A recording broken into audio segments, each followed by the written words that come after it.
दोस्तों नमस्कार। स्वागत है आप सभी का मेरे YouTube चैनल के आर हिंदी कहानियां में। आज की कहानी सुनकर आपकी भी रूह काम जाएगी। आप सोचने पर मजबूर हो जाएंगे। कहानी को डिटेल से जानने के लिए वीडियो में लास्ट तक बने रहें। तो चलिए कहानी को शुरू करते हैं। ये कहानी है 8 मार्च 2021 की आगरा के बाग थाना के कस्बा जरार मोहल्ले की। रात सभी गहरी नींद में सोए हुए थे। उस समय रात के 3 बज रहे थे। अचानक एक मकान में चीख पुकार मच गई। शोर सुनकर आसपास के लोग जाग गए और उस मकान की ओर दौड़े। उन्होंने देखा कि चीखती हुई कामिनी घर के दरवाजे से 20 कदम दूर बाहर आ गई। बाहर आकर वो एक ही बात बोल रही थी, गोविंद ने मार डाला, गोविंद ने मार डाला। कामिनी के पड़ोस में रहने वाले चाचा गणेश, दादी शकुंतला व भाई मनीष भी आ गए। ग्रामीणों व घर वालों के आने पर हत्यारा गोविंद सबको चाकू दिखाकर धमकाता हुआ भाग गया। जब सभी लोग मकान में पहुंचे तो वहां का विभत्स नजारा देखकर सहम गए। कामिनी की मां शारदा देवी घर के फर्श पर तथा रागिनी दरवाजे के पास खून से लथपथ पड़ी हुई थी। अत्यधिक खून बहने से दोनों की सांसें थम चुकी थी। लोगों को आया देख डरी सहमी घर की बहू रेखा भी कमरे की कुंडी खोलकर बाहर आई।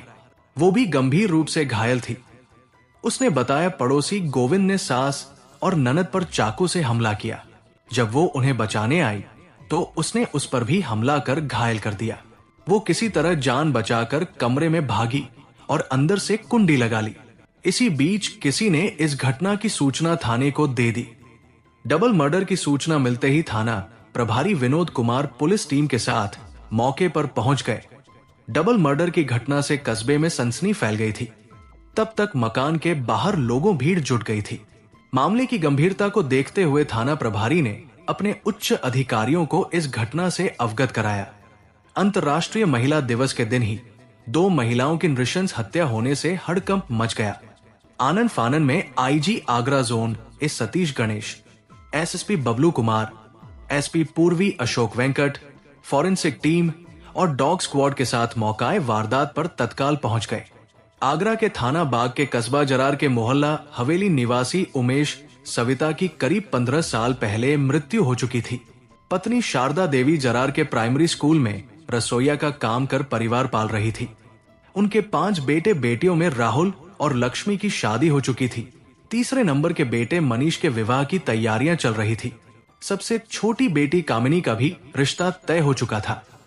उच्च अधिकारियों ने घटनास्थल का बारीकी से निरीक्षण किया और मां बेटी के कत्ल के दौरान गंभीर रूप से घायल हुई रेखा को उपचार के लिए हॉस्पिटल में एडमिट कराया। मां बेटी के गले पर चोट के गहरे निशान थे। दोनों की हालत देखने से लग रहा था कि हत्या के लिए बेहद क्रूर तरीका अपनाया गया था। देखने से लग रहा था मौत से पहले दोनों ने हत्यारे के साथ संघर्ष भी किया था। फोरेंसिक और डॉग स्क्वाड की टीम ने मौके पर जांच कर सबूत जुटाए। पुलिस ने मौके की कार्रवाई निपटाने के बाद शवों को मोर्चरी भिजवा दिया। हॉस्पिटल में भर्ती घटना की चश्मदीद बहू रेखा ने बताया कि उसकी सास शारदा देवी व ननद कामिनी बरामदे के टिन शेड में अगल बगल सोई हुई थी। गोविंद छत से होकर घर के अंदर आया था। सीढ़ियों से नीचे आने के बाद उसने दोनों पर हमला कर दिया। रेखा अपने 5 महीने के बेटे सार्थक के साथ कमरे में सो रही थी। चीख पुकार सुनकर वो जाग गई और सास व ननद को बचाने दौड़ी।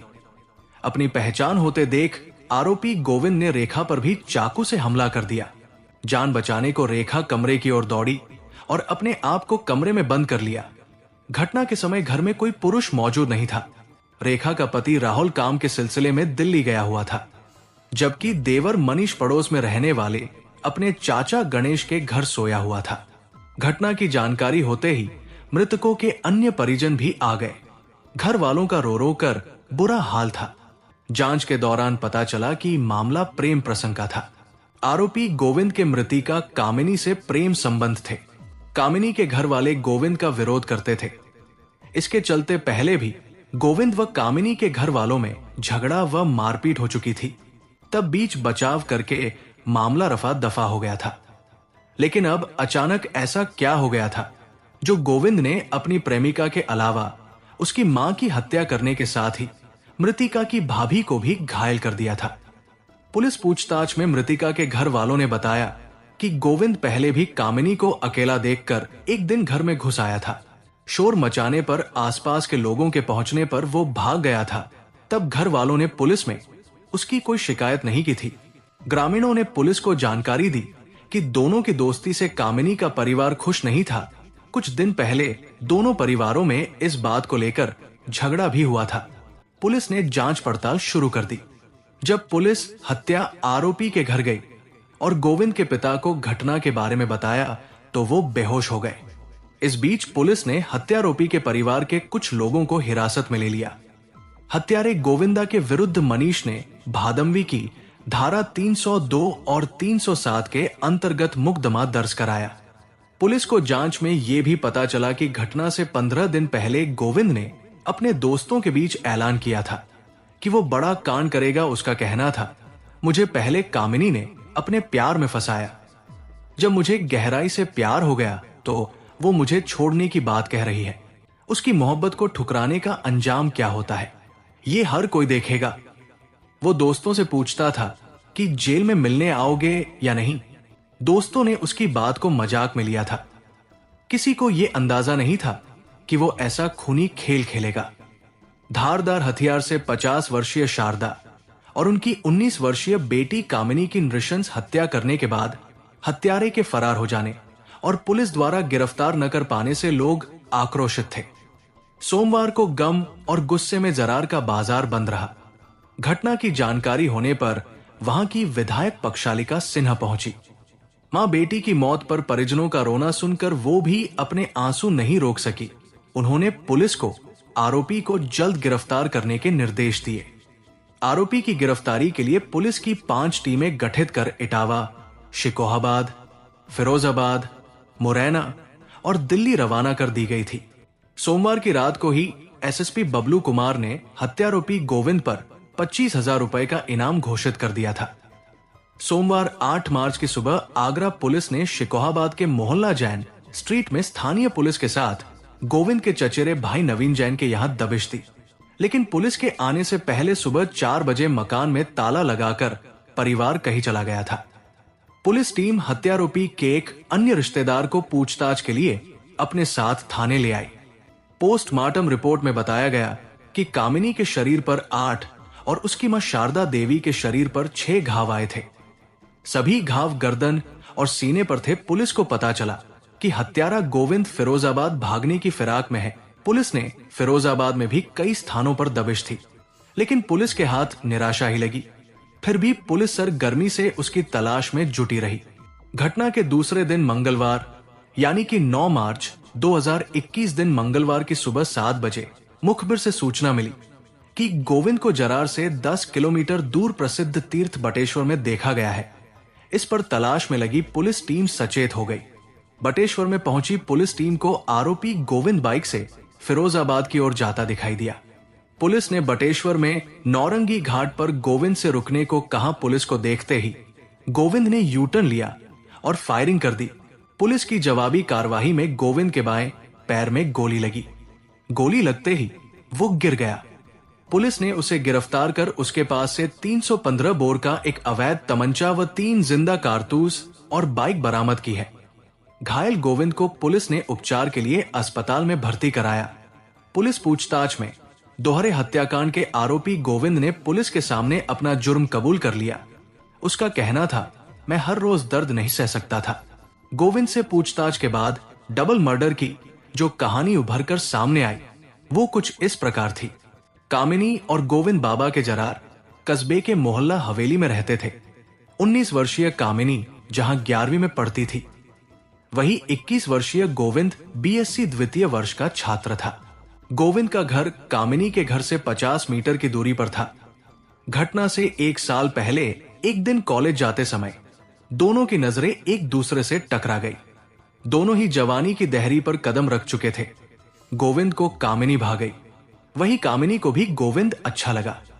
फिर अक्सर जैसा 2 युवाओं के बीच होता है, उनके बीच भी वही हुआ। दोनों मिले और शुरू हो गया चोरी छिपे मिलना जुलना और बतियाना। छोटे कस्बे में लड़के लड़की का आपस में मिलना और बात करना आसान नहीं होता। कामिनी और गोविंद अपने भावी जीवन के सपने देखते हैं जमाने से बेखबर वे अपने प्यार में मस्त रहते हैं। पर गांव देहात में प्यार मोहब्बत की बातें ज्यादा दिनों तक नहीं छुपती। किसी तरह कामिनी के घर वालों को यह बात पता चल गया कि उसका गोविंद के साथ चक्कर चल रहा है। लिहाजा माँ व भाइयों ने उसे समझाया कि वो उस लड़के से मिलना जुलना बंद कर दे। फिर भी दोनों की चोरी छुपे मुलाकातों का सिलसिला चलता रहा। इसकी वजह से दोनों परिवारों में तल्खी बढ़ती गई। कामिनी पर जब बंदिशें लगाई गई तो घटना से एक दिन पहले वो कामिनी से मिलने घर में घुस आया। क्योंकि गोविंद दूसरी बिरादरी का था, इसलिए कामिनी के घर वालों ने साफ कह दिया कि कामिनी के साथ उसकी शादी नहीं हो सकती। गोविंद को समझाया भी। इसके बाद भी कामिनी से बात करते देख लेने पर उन्होंने कई बार गोविंद को पीटा भी था। गोविंद कामिनी के मुंह पाश में बंधता चला गया। उसे समाज बिरादरी की कोई परवाह नहीं थी। उसे तो हर हाल में जीवन साथी के रूप में कामिनी चाहिए थी।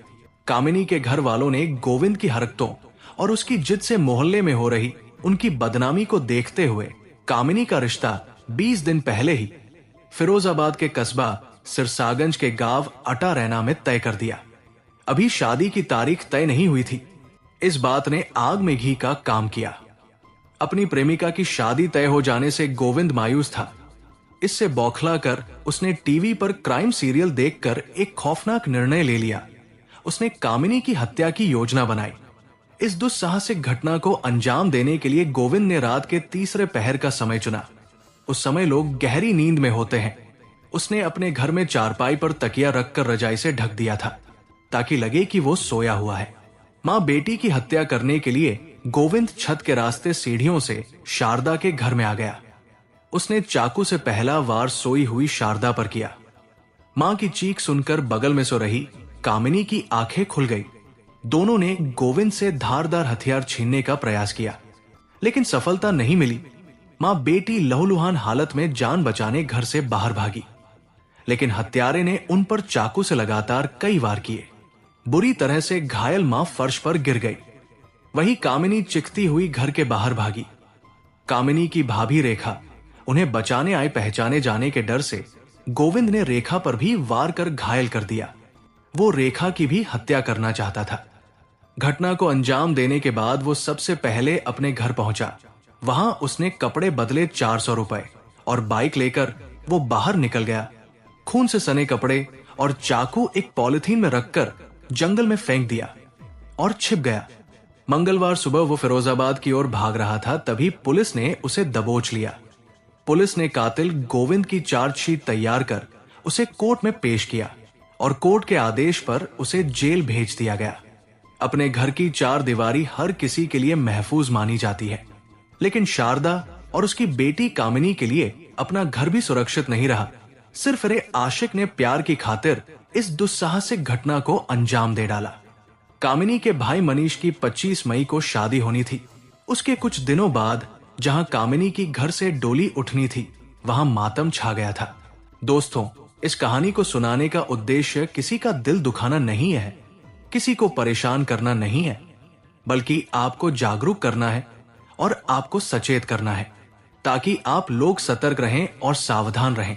तो दोस्तों, कैसी लगी ये स्टोरी कमेंट जरूर करें, वीडियो को लाइक करें और अपने दोस्तों को शेयर भी करें। और आपसे गुजारिश है कि मेरे चैनल को सब्सक्राइब जरूर करें। फिर मिलेंगे ऐसी ही किसी सच्ची स्टोरी के साथ। तब तक के लिए धन्यवाद।